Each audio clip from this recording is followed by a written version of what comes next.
Machi 10 Jumatatu. Mwaka wa 2025. Misheni ni upendo wa nafsi. 1 wa Korintho 13:1. Nijaposema kwa lugha za wanadamu na za malaika, kama sina upendo, mimi ni kama shaba iliayo na upatu uvumao. Bila roho zenye upendo, uinjilisti wa ulimwengu hauwezekani.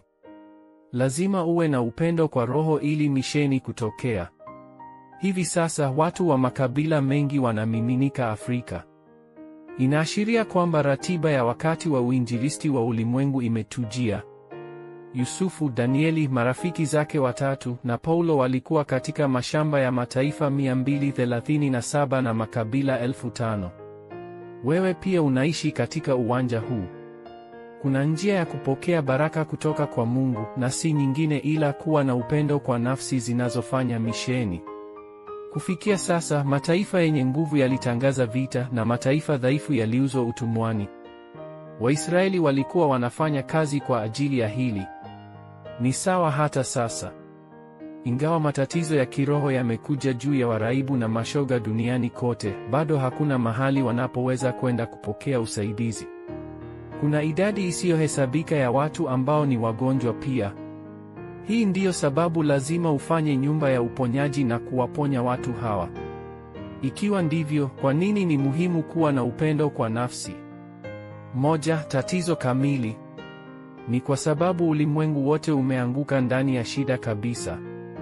Wamenaswa ndani ya mitego ya Shetani, fremu, na mitego ya Mwanzo 3:6-11. 2. Suluhisho kamili. Ni Yesu pekee ambaye ndiye Kristo, jibu la matatizo yote. Hili ndilo jibu la pekee. Ni kwa msingi wa kiti cha enzi pekee ndiyo inaweza kuwaokoa wanadamu. Huu ni upekee.